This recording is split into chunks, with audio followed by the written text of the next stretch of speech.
Let's risk some velocity. Shift to the turbo.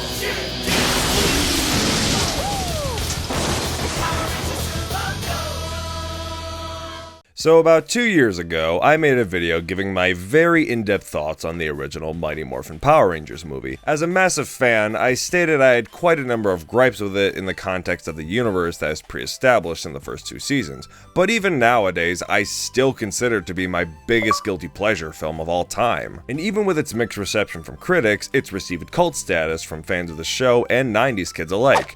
I'm not a 90s kid myself since I was born in 96 and thus I enjoyed my youth during the 2000s, but I enjoyed every bit of Power Rangers from then up until now, for better or for worse. You sicken me! And as a huge fan at such a young age, there's a lot to be exposed to, especially being born around the show's prime. Power Rangers Zeo, In Space and Lost Galaxy, 2 seasons with very high kill counts, Green Ranger Kata and White Ranger Kata, Alpha's Magical Christmas, where Alpha and Zordon get involved with child abduction and possibly send them to purgatory. Satan welcomes you. Oh look, they kidnapped Oliver Tree too. I'm a streeless Let top me artist. speak, Fantano. You invited me on here as a Shut the fuck conversation. up. Shut the fuck you. up. You Shut don't the fuck understand up. shit. You want to talk about Shut repetition? the Your shitty-ass fuck YouTube up. channel is one shitty review after another. And lest we forget, the 1997 sequel film, Turbo, a Power Rangers movie. Truth be told, I did watch the original film a million times more than this one, but that only means I watched it 2 million times more than the million times I watched Turbo. And looking back, it's very bittersweet, and typically fails in the department that makes people like Power Rangers in the first place. For those unfamiliar, not that it really matters, this is a whole Power Rangers themed video, but the film serves as a transition from seasons 4 to 5, from Zeo to Turbo, and that is the first plus I'm going to give it, is that it actually serves as canon into the continuing narrative of Power Rangers that expands until season 6, unlike the original movie that isn't canon at all and was remade in the first couple episodes of the 3rd season. Why was it uncanon? I don't know, probably for all the inconsistent budget changes, having Mordant around, a character who was never in the show and just popped up in this movie for some reason. Kinda seemed like the only reason to make the movies because the show was big enough to have one. However, the original seemed more like a bigger budget take on Power Rangers at the time, and Turbo feels more like a regular longer episode of the show with roughly the same budget, if not smaller, and a 16:9 aspect ratio. That might sound bad to some people, but considering what the first failed in some aspects, the sequel succeeded in those aspects. In a way, Turbo is kind of a mixed blessing, and that's basically the gist of what I'm going over in this video. What Turbo did right and wrong in the eyes of me as a fan of Power Rangers, because as a regular critic, I could just say they're stupid and bad, but I've loved this stupid bad for all 23 years it's been around, so we're going off of that. I feel like this movie has a misstep before the credits even finish, because somehow they took this already unsettling logo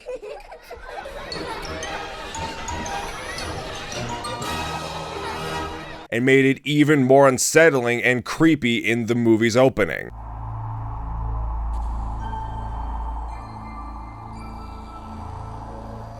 Why do I suddenly feel like I'm about to watch an 80s slasher? Well, that's just the music to fit the setting on the opening on the planet of Liera, where our MacGuffin for the movie lies, a wizard named Larigo. He's being hunted by henchmen of our movie's antagonist and dominatrix pirate queen, Divatox. Her whole quest is to obtain all the riches of the world, and Larigo holds the key to open a gateway that unlocks a doorway to an ancient demon who will earn her the greatest riches when they marry. Jesus, with all this tedious running at sea, I feel like I'm watching Pirates of the Caribbean 5. Larigo is eventually saved by the Zeo Rangers everyone has come to know the last few seasons, but the situation is worse when they learn that Divatox has Larigo's wife and child in captivity. Don't you just want to pinch the Adorable cheeks. And even worse, Kimberly and Jason are taken prisoner. They arrange a deal that they'll give Larigo back to his family if they give Kim and Jason back, but the trade was a bust since Larigo automatically gives himself in before the deal is done like the Fucking dumbass garbage pail furry that he is. Fuck you and kiss my ass. And if the Rangers are going to track down Divatox and her crew to save their friends, Zordon equips them with brand new powers beyond their Egyptian hieroglyphic Zords. So, what does he have in stock for them? They're just ordinary cars. No, Tanya. They are extraordinary cars. Oh yeah, because that works so well for Banjo-Kazooie, and Pixar, and everything. Let's risk some velocity. Shift to the turbo.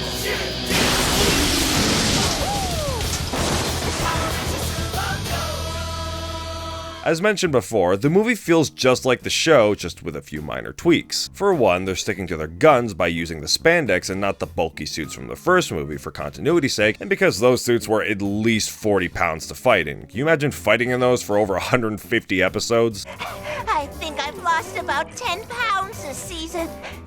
The power chambers had a few changes since they remade the set for the movie, including not having the original Mighty Morphin suits in the background, and best of them all, actually using the rubber suits for the Megazord battle, as opposed to the aluminum foil resemblance special effects from the original movie. And they actually make their new powers seem awesome. Well, okay, it's kinda lame that they use their new weapons just to shoot lasers and nothing else, but the Zord battle is pretty awesome. Granted, it's moderately short, but it was satisfying to watch considering not only did the original CGI Zord from the first movie look terrible and absolutely nothing like the Sentai footage they had to base it on for season 3, but they spent the whole time getting their asses handed to them. Next up, Angel Grove First National. Brace for impact. And this time, they went through their tenacity and not as a last-minute nutshot button. And speaking of gratuitous pain, the movie jumps the shark in the first 5 minutes. Maybe we are trying too hard. Maybe we're not trying hard enough.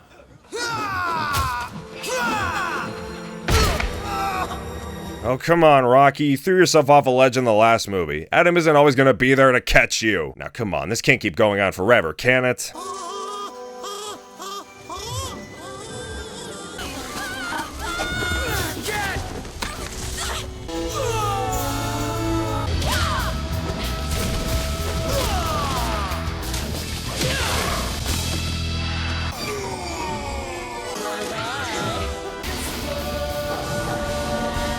Yes, it can. So, yeah, in the first 5 minutes, Rocky breaks his back and is incapable of calling to action. The actor Steve Cardenas was written out of the series due to contract disagreements and wanted to pursue teaching martial arts, so obviously they needed a replacement for the Blue Ranger. But who could they get? Well, Billy went to Sestria, Zach was also written out of the series, Jason had to give up his Gold Ranger powers, but they could still get him back, right? Oh, right, the one character you introduced in this movie. Okay, let me get this out the way. When I was a kid, I thought that this was awesome to see a kid be a Power Ranger, because that also meant that I had a chance. But looking back, why did they choose him? Justin? Did you just hear all that? Because he found out they were Rangers? Did no one else in the hospital notice the flashing lights? And yes, Justin was a more defined character who grew throughout the rest of the season, and even here, he calls the shots that everyone agrees with. But the issue being that we know nothing about him that convinced us that he was good enough to replace Rocky, who also grew as a character in Zeo. At least when Jason, Trini, and Zach were being written out of the second season, the writers were being careful about it by introducing Rocky, Adam, and Aisha in a few episodes at a time, and in a way that actually made sense for them to be their replacements. So what's Justin's excuse? That he's wearing blue? Isn't that cool or what? What? Even the Rangers are shocked by this. This is why Billy had to sneak around before, because Zordon keeps hiding shit from them without bringing it up to them first. Man, I was afraid I wasn't gonna make it. Alpha had to give me a crash course in driving. Good thing you don't need a license to drive a Zord. What? Alpha put you through a crash test course? Jesus, good luck not killing this 12-year-old before he becomes a Ranger, guys. So what do you think, Justin?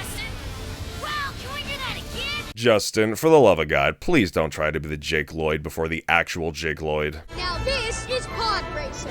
A lot of people who don't watch Power Rangers ask the question, why don't they get actual soldiers to be Power Rangers and not high school students? Let's put it like this. Do you think Zordon would trust the government with even a fifth of this information? Hell no, man. GWA all the way, man. Whatever I say about the original movie being bad is nothing compared to how it's not canon, because Ivan Ooze was the best part about that whole movie, and you can tell Paul Freeman was having an absolute ball playing him. You obviously don't know who you're dealing with, Mr. Raisinhead. Really? But as for Divatox, she's pretty good. Well, okay, she's whiny and kind of an idiot sometimes, and even more of an idiot throughout the rest of the series, but Hillary Shepard Turner is painting the town red with this performance. Once we are wed, I will use his powers to raid all the riches of the universe. Ooh, thinking about it just gives me goosebumps. Not a moment passes on screen where she's ever bored, and much like Paul Freeman, she's relishing the Saturday morning cartoon villain vibe.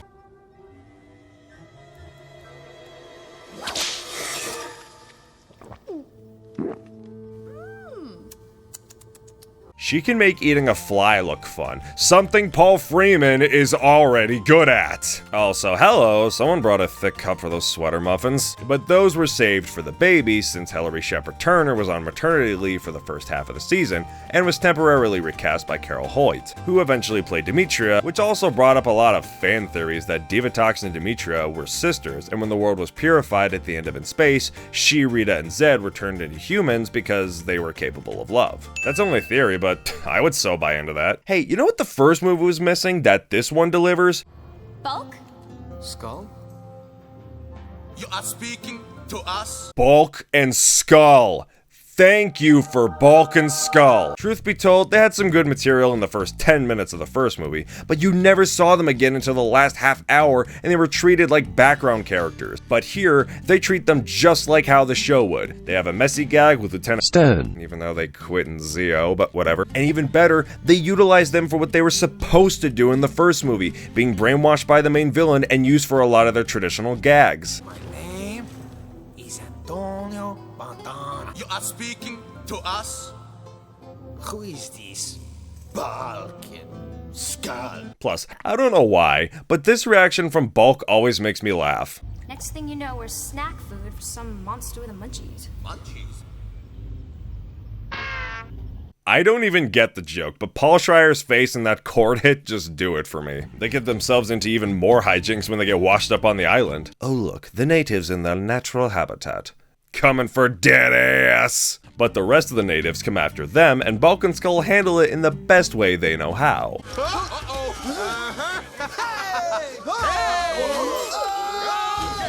God damn it, you guys are precious. Now that is the Bulk and Skull I love. As for natives, they act and sound like putties for some reason.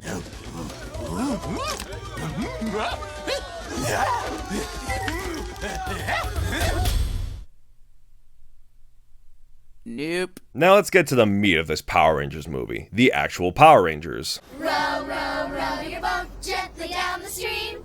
Merrily, merrily, merrily, merrily, life is but a dream. Okay, next scene then. Snakes! You want some too? Okay, it's still no Rangers. Alright, here we go. Damn it! I've never felt anything like this. Wow, this is great. All right. Alright, about 35 minutes in, but hey, we're getting somewhere. All right, Rangers, power up! Right. It goes Galleon. Oh my god, who the hell cares? Okay, so when's the next time we're gonna see them in their Ranger suits? I have to wait over an hour to see some actual Rangers in this hour and 40-minute Power Rangers movie? That's like having a Hulk movie with barely any Hulk. God damn it! So, yeah, it takes quite a bit for the Rangers to come into play, and between them and everything else I talked about, the Rangers set sail on the ship called the Ghost Galleon that will get them through to the Nemesis Triangle without being detected by Divatox, including a fight with some Putrapods that actually isn't that bad a fight. Or at least it's enough to entertain me, since prior to this, everything was pretty damn boring.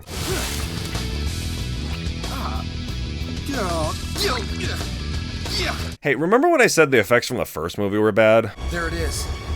The Nemesis Triangle.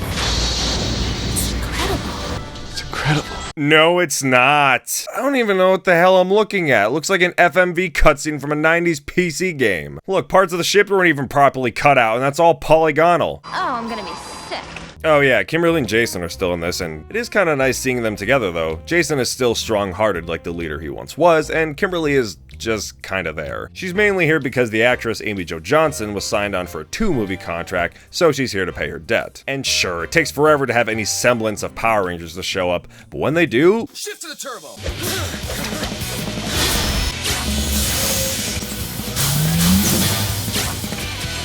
It's actually really refreshing. Since it does happen in the last 30 minutes of the movie, it sort of feels like the second half to a 2-parter episode. Rangers fighting minions in a villain's lair, big ugly monster, Megazord battle with actual suits, Justin being the one finding the lair in the first place, further proving his worth as a ranger, and 1 or 2 genuinely interesting moments I never caught when I was a kid. So Jason and Kimberly are used for sacrifices for that demon Malagor I mentioned, and in doing so turns them evil and they start attacking the Rangers. Stop! This is traumatizing! But Tommy tries to break Kimberly free by taking off his helmet and looking at her face to face.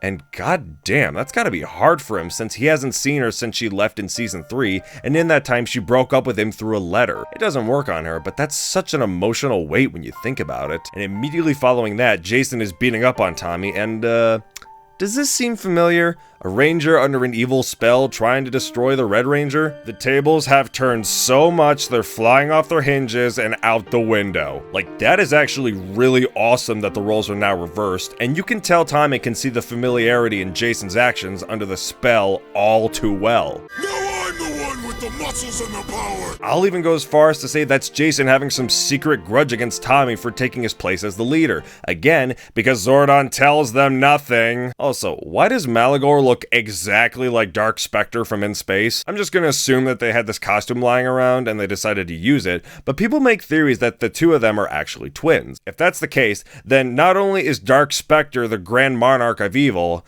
but does that make Malagor the Gimp? Tell me about the rabbits, tell me about the rabbits. But it wouldn't be a Power Rangers movie without Tommy saying his favorite catchphrase. Let's do it, guys! Let's do it, guys! Let's do it, guys! Let's do it! Let's do it! Let's do it! Let's do it! Let's do it! Let's do it! Let's do it! Let's do it! Let's do it! Let's do it! Let's do it! All right, I was hoping you'd say that. But there is one huge problem with this movie that practically every Power Rangers fan has. Why did they go from Zeo to Turbo? Yeah, I know you have to make the transition to film the footage from your Japanese counterpart Super Sentai, but at least every season before had a reason for changing suits and Zords, as opposed to this one that just changes to Turbo when there's nothing wrong with the Zeo powers to begin with. Let me give you some perspective. In season 2, Lord Zed launches Rita and her dumpster out into space, and they create Thunder Zords made from the Dino Zords to fight him, which is how Die Ranger footage comes into play. Rito destroys the Thunder Zords in season 3, and they travel to another planet to inherit ninja powers and Zords, eventually bring the Alien Rangers into the mix, all including the Cocker Ranger footage. Even if the Alien Rangers' look and voices annoy the hell out of me. A most distressing situation. We shall do everything in our power to come to your aid.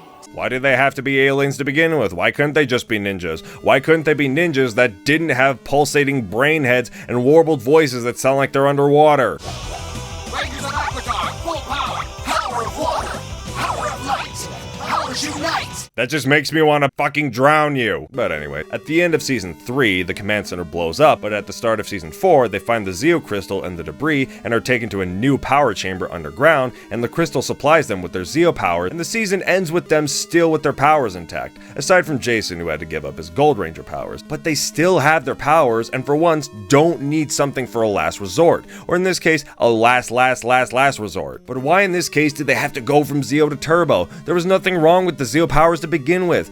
Don't use these new powers just because you can. They should be used only when you're out of options. But being the nerd I am, I can think of at least 2 reasons why they would sacrifice the Zeo powers for the Turbo ones. They're small, but there's something. For one, Jason had to give up his powers at the end of Zeo because his powers can only be truly used by a man who's worth 3, and it would seem obvious that it would do a number on him. The other Rangers seem fine, but maybe the Zeo powers do have their untimely limits. It could be possible, but again, last resort. And the second reason is by far the dumbest, but also the most plausible reason.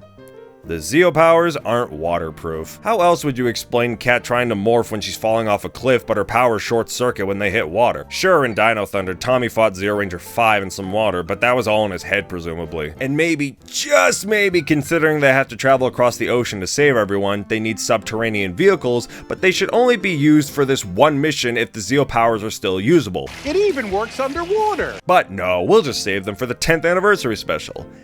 Not that I'm complaining about that. And again, now that I'm thinking about it, Kat could have easily powered down because she injured her leg on impact, which tends to happen to the Rangers in every season when it's convenient for the plot. And especially without the good reasons for switching powers, think about how much of a downgrade it is compared to how we started. First it was dinosaurs, then mystical beasts, ninjas, ancient Egyptian powers, and now...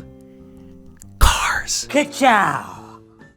Well, that was one mixed bag of a Power Rangers project if I've ever seen one. Critics were mixed about it in the vein of cheesiness that the show is, and sure, it led to one of the worst seasons of the franchise, one that almost killed the show, but it did eventually lead to what is considered to be the best season and the one that saved the franchise. In many regards, Turbo Power Rangers movie is a mixed blessing to the franchise. Some things that got wrong in the first movie they improved upon here and vice versa, whilst also paving the way for Power Rangers in Space, which the series was supposed to end on, and the ongoing 6-season narrative. But by that point, the show was more popular than ever, and each season since would start with a brand new team of heroes and a whole new narrative, whilst occasionally having crossover episodes with the team from the previous season. But as for Turbo, would I go back and watch it as much as the first movie?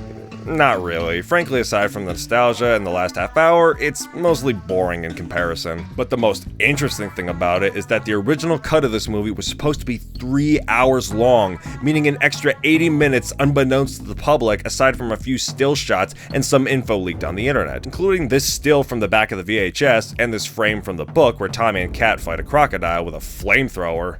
Yeah, a mermaid character named Mandika who serves as a love interest to Adam and helped Kimberly escape the ship, which explains why she was passed out on the beach and Bulk and Skull were not. Since escaping Divatox's ship, she was running out of air faster than them. Some more character development from Justin, which would have been nice if better introduced, and Billy fixing their damaged Zeomorphers to make the turbo ones from a fight we don't really know about, but David Yost left the show during Zeo due to the fact that the production crew was harassing him for his sexual orientation. Way to go, assholes! Your carelessness left you with no choice but to write out the most useful Ranger of all time. But at the end of the day, Turbo is just some regular cheesy goodness that you would see from regular Power Rangers. It's got some quirks now and again that kind of deter its quality and what people enjoy about Power Rangers, but if that's sort of a mixed blessing that you're into, check it out and see for yourself. Well, I think it should be no surprise when I say wholeheartedly, #release the winning Levy cut. Make it happen, Disney.